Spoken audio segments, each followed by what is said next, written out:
नमस्ते साथियों, मैं हूं राम जी तिवारी और आप देख रहे हैं मेरा YouTube चैनल गांव देश। अभी आपसे पहले ब्लॉग में मैंने बात की थी, शुरुआती ब्लॉग में, कि आपसे जल्द ही मुलाकात होगी। तो आज आपसे पहली मुलाकात ब्लॉग पे हो रही है और वो मुलाकात है नई पोस्ट के साथ। आज पोस्ट जो आ रही है वो यात्रा से संबंधित पोस्ट है। मैंने कहा भी था उस पर फोकस रहेगा। और अभी हाल के दिनों में मैंने स्पीति घाटी की यात्रा की है और उसको एक सीरीज़ में मैं आपके सामने लेकर आ रहा हूँ।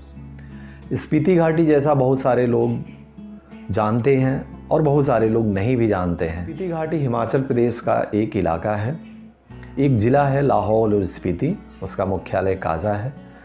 और उसको जाने के लिए दो रास्ते हैं। पहला रास्ता शिमला से होकर जाता है, किन्नौर होके, और फिर वो स्पीति में प्रवेश करता है। और वो रास्ता रोहतांग टनल पार करके मनाली में उतरता है, फिर वहाँ से आदमी वापस चंडीगढ़ की तरफ आ जाता है। दूसरा रास्ता है कि इसको आप विपरीत तरफ से करें, आप सीधे पहले चंडीगढ़ से मनाली चले जाएं और वहाँ से रोहतांग टनल को पार करें, अटल टनल जिसे आप नाम से जानते हैं, उसे पार करें और फिर आप कुंजुम पास होते हुए स्पीति घाटी में काजा में प्रवेश करें और फिर किन्नौर होते हुए आप शिमला आ जाएं। हम लोगों ने पहला रास्ता चुना जो शिमला से निकले और फिर हम लोग किन्नौर होते हुए स्पीति घाटी गए, काजा में रुके, कुंजुम पास पार किया, वहाँ पे चंद्रताल लेक को देखा और उसके बाद हम लोग रोहतांग टनल, अटल टनल से होते हुए मनाली उतरे और फिर वहाँ से हम लोग वापस चंडीगढ़ आए। तो ये पूरा सर्किल हम लोगों ने पूरा किया। अभी 28 सितंबर को निकले थे, 10 अक्टूबर की सुबह घर पहुँचे हैं। तो इन 12-13 दिनों में हमने जो देखा उसको एक सीरीज़ में देखते हैं कितनी सीरीज़ में वो बनता है, पर 7-8 सीरीज़ तो कम से कम लगेगी। तो 7-8 एपिसोड में वो आपके सामने हम लेकर आएंगे। तो आज पहला एपिसोड आ रहा है जब हम लोग शिमला पहुँचे और शिमला से निकलते हैं तो वहाँ से शुरुआत होती है और शिमला से सांगला का जो सफ़र है वो पहले एपिसोड में आज आपके सामने हम लेकर आ रहे हैं। तो बने रहिए हमारे साथ और इस पहले एपिसोड का रसास्वादन कीजिए, देखिए, बताइए और अपनी प्रतिक्रियाओं से ज़रूर अवगत कराइए, ख़ास करके उन प्रतिक्रियाओं से जो इस चैनल को बेहतर बना सकती हैं। तो आइए शुरुआत करते हैं।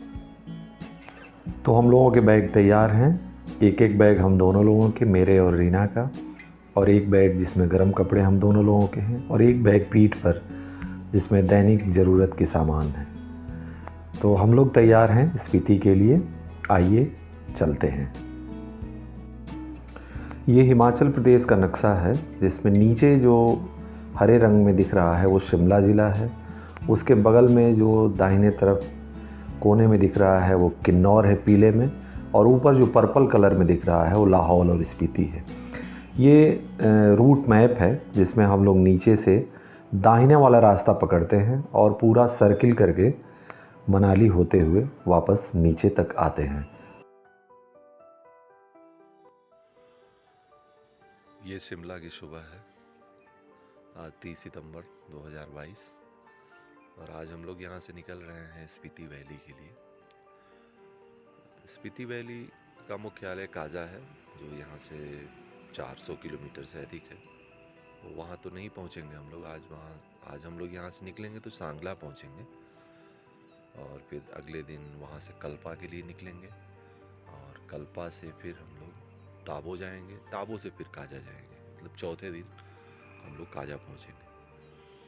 स्पीति वैली को एक तरह से लद्दाख जैसा भी देखा जा सकता है। तो ये सुबह की पहली तस्वीरें हैं जो हम लोग यहाँ पे शिमला में जहाँ रुके हैं वहाँ से होटल की बालकनी से ले रहे हैं। फिर आगे बढ़ेंगे तो शुरुआत होगी और साथ चलिए चलते हैं स्पीति वैली की तरफ। शिमला से जब हम सांगला के लिए निकलते हैं पूरब की तरफ, पहले किन्नौर ज़िले में हमको प्रवेश करना है तो कुफरी आता है, बहुत फेमस हिल स्टेशन है। और कुफरी से थोड़ा दूर जैसे ही आगे निकलते हैं तो पूरी घाटी हमारे लिए खुल जाती है। और इसी घाटी के पीछे जो पूरी किन्नर कैलाश रेंज है वो साफ साफ दिखाई देती है। चूँकि आज शिमला में सुबह काफ़ी अच्छी धूप थी और काफ़ी खिली हुई सुबह है आज, तो इसलिए वो पूरी रेंज जो है वो हमारे सामने खुल रही है। और ये हम लोग इस मामले में खुशकिस्मत भी हैं, क्योंकि जनरली क्या होता है कि इतनी दूर से, शिमला से, वो रेंज नहीं दिखाई देती है। तो इस मामले में अपनी खुशकिस्मती पे इतराते हुए हम लोग आज का दिन शुरू कर रहे हैं। और शिमला की सुबह जो इतनी खूबसूरत है, तो हम अंदाज़ा लगा सकते हैं कि आगे आने वाली यात्राएं कितनी खूबसूरत होंगी और स्पीति की सुबह कितनी अच्छी होगी। तो आइए स्पीति की तरफ चलते हैं।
ये नारकंडा का मुख्य बाज़ार है। शिमला से हम लोग आज सुबह निकले थे और पहले हम लोगों को रास्ते में कुफरी पड़ा, फिर फागू, फिर थियोग और ये नारकंडा। यहाँ से रामपुर और वहाँ से फिर होते हुए हम लोग आज सांगला वैली के लिए निकल जाएंगे। अभी करीब 10:30 हो रहा है और नारकंडा का ये बाज़ार है, मेन मार्केट है नारकंडा का। नारकंडा एक छोटी सी जगह है, पहाड़ के हिसाब से तो ठीक ठाक, लेकिन ऐसे अगर आप देखें तो एक छोटी सी जगह है और वहाँ का ये मेन मार्केट है। देखें, ये मंदिर है, ये बाज़ार है, ये सब्जियों का भी कुछ दुकानें हैं यहाँ पे। और हिमाचल पथ परिवहन भी है नारकंडा का, ये लिखा हुआ। यहाँ से जो बसें जाती हैं, आप देखें कि शिमला से तमाम बसें जो आती हैं, जो रामपुर जाती हैं या फिर काजा तक भी जाती हैं, वो इस रास्ते से आती जाती हैं। आइए थोड़ा आगे चलते हैं और दिखाते हैं ये नारकंडा का बाज़ार। हालांकि बाज़ार एक तरह से बस इतनी ही दूर में है, उसके बाद ख़त्म हो गया। ये देख रहे हैं आप, यहाँ से रिकांगपिओ 166 किलोमीटर, रामपुर 66 किलोमीटर और नानखारी 34 किलोमीटर, बागी 15 किलोमीटर, ऐसे करके ये जगह हैं। और यहाँ हिमाचल में चुनाव होने वाले हैं और आप देख सकते हैं कि हर जगह ये तस्वीर भी आपको बता सकती है कि जो दो महत्वपूर्ण पार्टियां हैं उनके बीच में पोस्टर वार में कितना बड़ा अंतर है। आप भारतीय जनता पार्टी का पोस्टर देखें और उसके बगल में कांग्रेस पार्टी का पोस्टर देखें, ऐसा ही आप समझ लें कि लगभग पूरे पोस्टर की स्थिति है। 90% पोस्टर भारतीय जनता पार्टी के हैं और 10% पोस्टर में आम आदमी पार्टी और कांग्रेस के भी पोस्टर। तो ये हिमाचल के अगले चुनावों की तैयारी में दोनों पार्टियों ने अपने पोस्टर वार शुरू किए हुए हैं और उसमें क्लियर आपको दिख रहा है कि एक पार्टी के पास कितना बड़ा संसाधन है और किस तरह से उसका उपयोग कर रही है।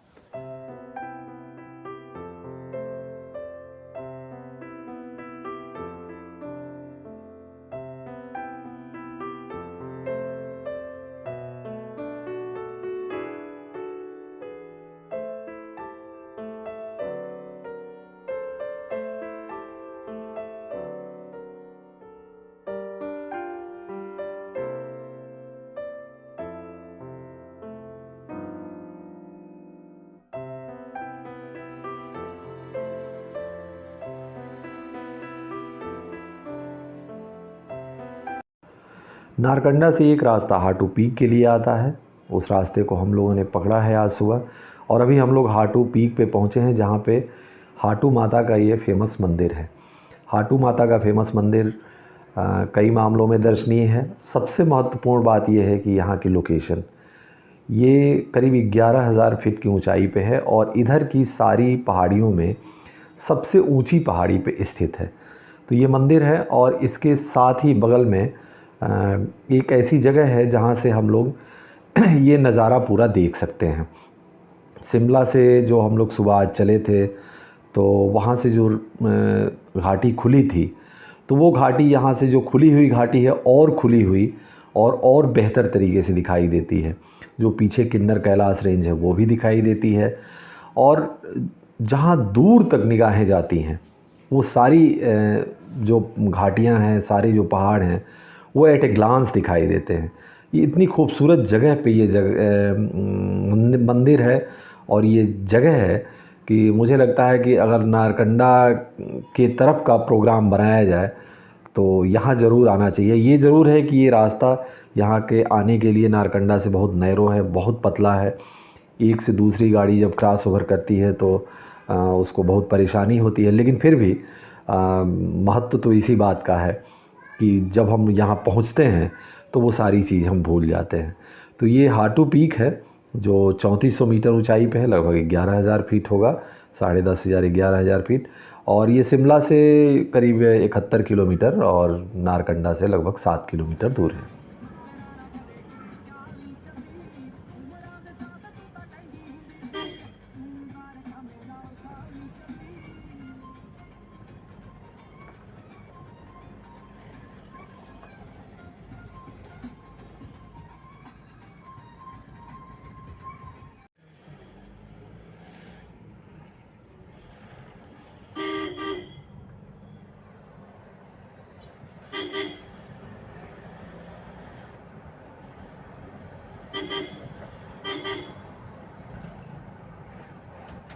नारकंडा से कुछ देर आगे बढ़ने पर ये रामपुर बुशहर आया है, जो यहाँ के पूर्व मुख्यमंत्री वीरभद्र सिंह का इलाका है, और कहा जाता है कि उन्होंने इस क्षेत्र में काफ़ी काम किया है।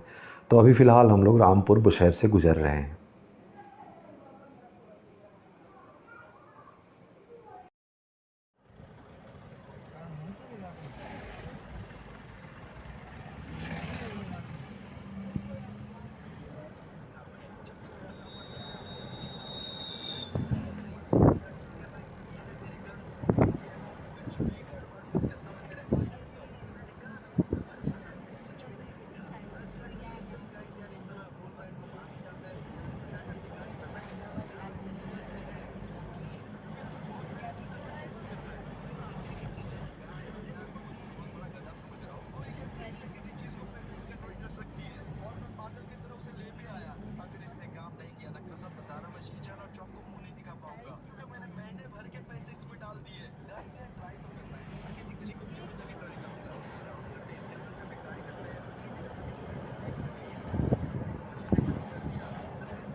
पहाड़ों की ये बनावट आहट देती है कि अब हम लोग किन्नौर ज़िले में प्रवेश कर रहे हैं।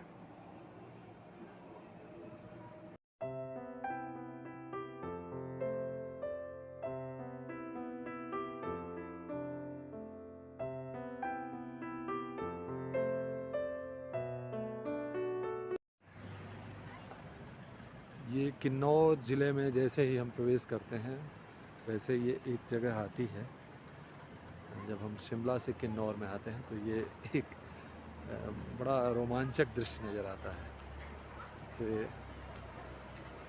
ऐसे पत्थर यहाँ पे टिके हुए हैं और इसके बीच से सड़क है, उसके बीच से गाड़ियाँ निकलती हैं। देखने में भयानक भी है।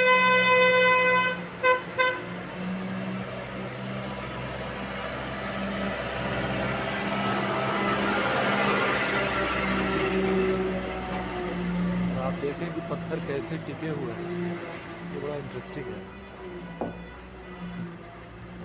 ये भयानक दृश्य है ये, लेकिन है बहुत शानदार।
साथियों, आज यात्रा के पहले दिन हम लोग सुबह चले थे शिमला से और अभी थोड़ी देर पहले 8 साढ़े 8 बजे लगभग सांगला पहुँचे हैं।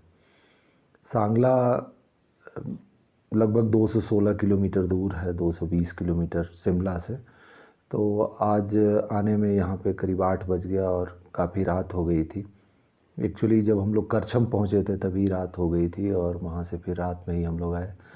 तो करछम से सांगला का जो सफ़र था वो हम लोग एक्चुअली देख नहीं पाए, लेकिन उससे पहले कुफरी और फागू, थियोग और फिर सबसे महत्वपूर्ण चीज़ जो आज हम लोगों ने देखी वो आप लोगों ने वीडियो में देखा भी होगा, हाटू पीक थी और वहाँ से हाटू माता का मंदिर था। उसके बाद हम लोग रामपुर पुशहर होते हुए, जो वीरभद्र सिंह का इलाका है, उनकी जगह है, वहाँ से होते हुए फिर हम लोग किन्नौर ज़िले में हम लोगों ने प्रवेश किया। और किन्नौर ज़िले में प्रवेश करने पे काफ़ी बदलाव भी, फिज़िकली बदलाव, इन्हीं पहाड़ों में बदलाव भी दिखाई दिया, क्योंकि अब जो पहाड़ हैं वो थोड़े वेजिटेशन कम है उनमें और वो थोड़े आक्रामक ज़्यादा दिखाई देते हैं। तो वहाँ से फिर हम लोग करछम आए और करछम से फिर कट गए हम लोग, चूँकि चिटकुल और सांगला वैली में हम लोगों को आना था तो इधर की तरफ हम लोग आज आ गए। आज सांगला में रुके हैं, कल सांगला को देखना है और चिटकुल को, फिर वहाँ यहाँ से कल्पा जाना है। तो दिन में हम लोग गुजरेंगे तो मेरे ख्याल से करछम भी और बाकी ये रास्ता भी देख लेंगे। कल फिर कल्पा में हम लोग स्टे करेंगे।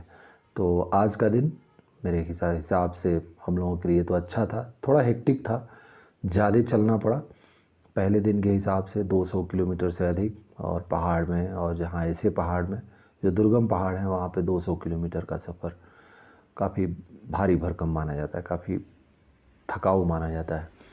बहरहाल सफ़र अच्छा था, कई चीज़ें देखने को मिली, अच्छी देखने को मिली, जो आप लोगों ने वीडियो में देखा भी होगा, देखेंगे भी। कल के लिए उत्साहित हैं हम लोग। सांगला वैली देखना है और चिटकुल देखना है और फिर हम लोग वापस इसी रास्ते से आगे कल्पा की तरफ जाएंगे। करछम में फिर मेन सड़क पकड़ेंगे और फिर हम लोग कल्पा के लिए निकल जाएंगे। तो मिलते हैं कल सुबह, तब तक के लिए शुभ रात्रि।